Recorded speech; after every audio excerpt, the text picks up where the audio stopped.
সকলেই নীরব। এতক্ষণে মোটামুটি সবার খাওয়া শেষ। সবাই সবার মতো উঠে যাচ্ছে। আবিরের খাওয়া শেষ হতেই যেই না উঠতে যাবে, নজর পড়ল অষ্টাদশীর পানে। কাজল পরিহিতা, টানা টানা চোখ, গভীর দৃষ্টিতে তাকিয়ে আছে আবিরের দিকে। আবির টেনে হিঁচড়ে দৃষ্টি সংযত করল, হালকা করে কাশি দিল। মেঘ এখনও বিহরে তাকিয়ে আছে। আবির এবার দাঁড়াতে দাঁড়াতে বলল, মুখটা বন্ধ কর মেঘ, মাছি ঢুকবে মুখে। মেঘ নড়ে চড়ে বসলো। আবির ততক্ষণে বেসিনে চলে গেছে হাত ধুতে। মেঘ নিজের মাথায় নিজে গাঁটটা দিল। ছি, আবির ভাই কি ভাবলো? যতই মন শক্ত করি, আহাম্মকের মতো আবির ভাইয়ের দিকে তাকিয়ে থাকবো না ভাবি, ততই যেন আবির ভাইয়ের কাছে বেকুব সাজতেছি। সেই যে মাথা নিচু করে খাচ্ছে আর মনে মনে নিজেকে বকতে ব্যস্ত, আবির ভাই কখন ব্যাগ নিয়ে বেরিয়েছেন সেদিকেও নজর নেই মেঘের। খাওয়া শেষ করে রুমে গিয়ে পড়তে বসেছে। আজ কোচিং প্রাইভেট কিচ্ছু নেই, তাই 3টা পর্যন্ত টানা পড়াশুনো করেছে। তারপর গোসল করে খেতে বসেছে। বিকেল হয়ে গেছে, তাই কাকিয়া আর বড় আম্মু ঘুমাচ্ছেন।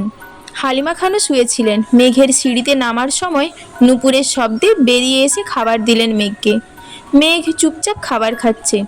হালিমা খান পাশে চেয়ারে বসে শান্ত কণ্ঠে মেয়েকে জিজ্ঞেস করলেন, পড়াশুনো ঠিকমতো করছিস তো মা? মেঘ উপর নিচে মাথা নাড়ল শুধু। হালিমা খান বললেন, আর তো কয়েকটা দিন, এরপরই তো রেজাল্ট দিয়ে দিবে, তারপরই তো ভর্তি পরীক্ষার যুদ্ধ শুরু হয়ে যাবে। মেঘ চুপচাপ খাওয়া শেষ করে সোফায় বসে টিভি দেখছিল। হালিমা খান সব গুছিয়ে মেয়ের পাশে বসলেন। মেঘ কিছুক্ষণ পর মায়ের উরুর ওপর মাথা রেখে শুয়ে পড়ল। হালিমা খানও সযত্নে মেয়ের মাথায় হাত বুলিয়ে দিচ্ছেন। বিকেলে গোসল করাতে চুলগুলো এখনও ভেজা। হালিমা খান একটু রাগে রাগে বললেন, সারাদিন বাসায় থেকেও বিকেলে গোসল করিস কেন? ঠিকমতো না খেলে, ঠিকমতো গোসল না করলে অসুস্থ হয়ে পড়বি, তখন তো পড়তেই পারবি না। মেঘ চুপচাপ মায়ের হাঁটু আঁকড়ে শুয়ে আছে। ততক্ষণ 5টা বেজে গেছে। আবির আজ একটু তাড়াতাড়ি চলে এসেছে অফিস থেকে। 6টায় এমপির জন্মদিনের অনুষ্ঠানে যেতে হবে। বাড়িতে ঢুকে চুপচাপ সিঁড়ির দিকে যাচ্ছে। পায়ের শব্দে হালিমা খান তাকিয়ে দেখলেন আবির। হালিমা খান কোমল কণ্ঠে বললেন, এত তাড়াতাড়ি চলে এলি যে, কফি দিব তোকে? আবিরের দৃষ্টি পড়ে সোফায় হালিমা খানের উরুতে শোয়া মেঘের দিকে, আর সেদিকে দেখেই বুকের ভেতর ছ্যাঁত করে ওঠে আবিরের। মায়ের কথা শুনে মেঘও ঘাড় ঘুরিয়ে তাকায়। চোখ পড়ে সিঁড়ির কাছে আবির ভাইয়ের দিকে। সঙ্গে সঙ্গে সোজা হয়ে উঠে বসলো। আবির তৎক্ষণাৎ তড়িৎ গতিতে মেঘের কাছে আসে। ভয়ার্ত কণ্ঠে বলল, কি হয়েছে তোর? বলতে বলতে কপালে, গালে, গলায় হাত রাখলো একবার। আবির ভাইয়ের উষ্ণ হাতের ছোঁয়ায় কেঁপে উঠল অষ্টাদশী। আবির হাত সরিয়ে উত্তেজিত কণ্ঠে পুনরায় প্রশ্ন করল, শরীর খারাপ লাগছে? মাথা ব্যথা করছে? মেঘ যেন বিস্ময়কর দৃষ্টিতে তাকিয়ে আছে আবির ভাইয়ের অভিমুখে। আবির ভাইয়ের কপালে ঘাম চিকচিক করছে। হালিমা খান অভিযোগের স্বরে বললেন, আরে দেখ না, সারাদিন বাসায় থেকেও অসময়ে গোসল করে, এত লম্বা চুল শুকোতে তো সময় লাগে নাকি? নিজের কোনো যত্ন নেয় না, কিছু না। আবির সহসা বলে উঠল, মামনি একটু কফি করে দিবা প্লিজ? হালিমা খানের সরল উত্তর, তুই বস একটু, এখনই নিয়ে আসছি। হালিমা খান উঠে রান্নাঘরে গেলেন। আবির ঘুরে গিয়ে হালিমা খানের জায়গায় বসলেন। মেঘ নিচের দিকে চেয়ে ঠোঁট কামড়ে বসে আছে। শীর্ণ বক্ষ ধরফর করছে অষ্টাদশীর। আবির ক্ষুদ্র চোখে তাকিয়ে আছে অষ্টাদশীর পানে। নিরুদ্যম কণ্ঠে শুধালো, কি হয়েছে তোর? মন খারাপ? মেঘের দুনিয়া ঘুরছে। মনের ভেতর টালমাটাল অবস্থা। হৃৎপিণ্ড ছুটছে দিক বিদিক। কিছু সেকেন্ড পর কোনো রকমে এপাশ ওপাশ মাথা নাড়ালো। আবির একটু চুপ থেকে গম্ভীর কণ্ঠে বলল, কেউ বকেছে তোকে? সহসা মেঘের জবাব, কেউ বকেনি। আবির এবার দীর্ঘশ্বাস ফেলল। বেশ ঠান্ডা কণ্ঠে বলল, তাকা আমার দিকে। মেঘ এবার দ্বিতীয় দফায় ধাক্কা খেলো। মেঘ নড়ে উঠল। কাঁপা কাঁপা চোখে তাকালো আবির ভাইয়ের চোখের দিকে। আবির ভাইয়ের শীতল চাউনিতে অষ্টাদশীর মনে ঝড় শুরু হয়ে গেছে। সাগরের গভীরতা ন্যায় চোখের দিকে বেশিক্ষণ তাকিয়ে থাকা সম্ভব হলো না মেঘের। চটজলদি মাথা নিচু করে ফেলল। আবির তখনও তীক্ষ্ণ দৃষ্টিতে তাকিয়ে আছে অষ্টাদশীর দিকে। আবির কিছুটা ভেবে শক্ত কণ্ঠে বলল, মেঘ, আমি এই বাড়ির সিঙ্গেল একটা মানুষের মুখেও তোর নামে অভিযোগ শুনতে চাই না। মেঘের অভিব্যক্তি বোঝা গেল না, চিবুক গলায় নেমেছে। নিজের মনের উথাল পাথাল পরিস্থিতি সামলাতে ব্যস্ত অষ্টাদশী।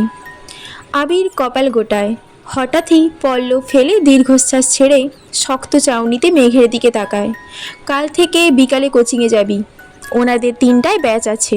প্রতিদিন 11টায় গোসল করবি। 1টার পর নামাজ পড়ে খেয়ে প্রাইভেটে যাবি। তারপর কোচিং শেষ করে বাসায় আসবি। আমি কোচিংয়ে কথা বলে নিব। এতক্ষণে হালিমা খান কফি নিয়ে হাজির হলেন। আবির স্বাভাবিক কণ্ঠে বলল, মামনি, মেঘ কাল থেকে 11টায় গোসল করবে আর বিকালে কোচিং যাবে। ওর গোসলের টাইম যদি 1 মিনিট এদিক সেদিক হয়, তুমি সঙ্গে সঙ্গে আমায় কল করবে। এতটুকু বলেই কফির কাপ নিয়ে সিঁড়ি দিয়ে ধপধপ করে চলে গেল। মেঘের হৃৎপিণ্ড দুভাগ হয়ে গেল আবির ভাইয়ের কথায়। এতদিন মনের ভেতর শুধু তুফান চালিয়েছে এই লোকটা, এখন মেঘের জীবনেও তুফান চালাচ্ছেন। বন্যা তো 10টার ব্যাচে যাবে, মেঘ একা একা বিকেলে পড়তে যাবে। ওখানে তো কাউরে চেনে না, ভাবতেই আহত হলো মনটা। ঠায় সোফায় হেলান দিয়ে বসে আছে মেঘ।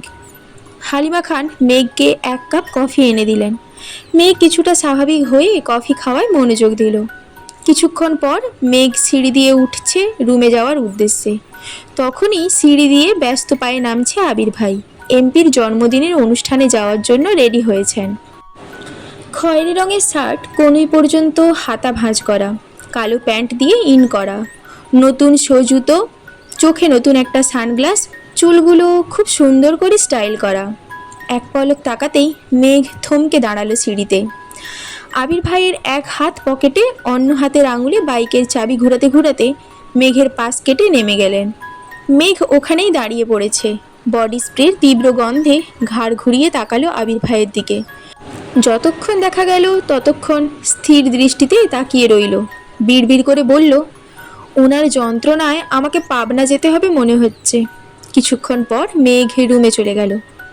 তানভীর সারাদিনেও বাসায় ফিরতে পারেনি। সেই যে সকালে বের হয়েছিল, সারাদিন নির্বাচনের কাজে ব্যস্ত। বিকেলে বাহিরেই খেয়েছে। তারপর থেকে জন্মদিনের অনুষ্ঠানের কাজে ব্যস্ত। কোথায় কি রাখবে, কিভাবে করবে, সভাপতি, সাধারণ সদস্য সকলেই ব্যস্ত। অনুষ্ঠান শুরু হওয়ার পর্যায়ে আবির উপস্থিত হলো। আবিরকে দেখে তানভীর ছুটে এসেছে। পরিচয় করিয়ে দিয়েছেন হবু এমপির সাথে। হ্যান্ডশেক করে মতবিনয় শুরু করলেন দুজনে। অনুষ্ঠান ভালোই ভালোই শেষ হলো। বেশ কিছু ছবি তোলাও হয়েছে। এমপির ফ্যামিলির সাথে আবির, তানভীর এমপির দুপাশে দাঁড়িয়ে কেক খাওয়ানো সহ আরও অনেক ছবি তোলা হয়েছে। সেখান থেকেই 4টা ছবি আবির ফেসবুকে আপলোড করেছে, সাথে জন্মদিনের ক্যাপশন দিয়ে। অনুষ্ঠান শেষে তানভীর বলল, ভাইয়া তুমি কি আমায় বাইকে লিফট দিবা নাকি রিক্সা করে বাড়ি যাব? আবির এক মুহূর্ত ভেবে উত্তর দিল, আজ থেকে যেতে পারবি, সমস্যা নাই। তানভীর খুশিতে আত্মহারা হয়ে গেছে। 10 দিনের মাথায় ভাইয়ের বাইকে ওঠার অনুমতি পেল। বাইক চালাতে চালাতে আবির গম্ভীর কণ্ঠে তানভীরকে বলল, তোর কাছে মেঘের বান্ধবীর নাম্বার আছে? তানভীর স্বাভাবিকভাবেই বলল, হ্যাঁ আছে, কেন ভাইয়া? আবির রাজভারী কণ্ঠে বলল, তুই তাকে কল দিয়ে বলিস কাল থেকে যেন 3টায় কোচিংয়ে যায়। মেঘের ব্যাচ টাইম চেঞ্জ করে দিয়েছি, সাথে তারটাও। কোচিংয়ের লোকের সাথে কথা বলেছি। মেঘের একা একা বিকেলে ভালো লাগবে না। তানভীরের চিন্তিত স্বরে বলল, আবার কোনো সমস্যা হয়েছে ভাইয়া? আবির এবার দীর্ঘশ্বাস ফেলে কণ্ঠ দ্বিগুণ ভারী করে বলল, তোর বোন ঠিকমতো খায় না, গোসল করে না, পড়ে না, কত অভিযোগ শুনতে হয়। এজন্য টাইম পাল্টে দিয়েছি, সাথে ওকেও ওয়ার্নিং দিয়েছি। তানভীর আর কিছু বলল না। চুপচাপ 2 ভাই বাসায় ঢুকে যে যার মতো রুমে চলে গেল। রাত তখন 10:30। তানভীর ফোন থেকে বন্যার নামে সেভ করা একটা নাম্বারে কল দিল। 2বার দেওয়ার পর রিসিভ হলো। বন্যা বলল, আসসালামু আলাইকুম। তানভীর বলল, ওয়ালাইকুম আসসালাম। বন্যা বলল, কে বলছেন? তানভীর বলল, আমি মেঘের ভাই। বন্যা একটু ভয়ে ভয়ে বলল, আবির ভাইয়া? তানভীরের কিছুটা রাগ হলো। অকস্মাৎ বলে উঠল, ভাইয়া তোমায় কল দিবে কেন? ভাইয়ার কি খেয়ে কাজ নেই যে তোমায় কল দিবে? ভাইয়া জীবনেও তোমায় কল দিবে না। শুধু তোমায় কেন, কোনো মেয়েকেই কল দিবে না। বন্যা আস্তে আস্তে শুধালো, তানভীর ভাইয়া? তানভীর বলল, হ্যাঁ। বন্যা বলল, কোনো দরকার ভাইয়া? তানভীর বলল, শোনো, তুমি কাল থেকে 2টার ব্যাচে প্রাইভেট পড়বে। আর 3টার ব্যাচে কোচিং করবে। মেঘও বিকালে কোচিং করবে। এটাই জানানোর জন্য কল দিয়েছি। ভুল করে আবার সকালে চলে যেও না। আল্লাহ হাফেজ।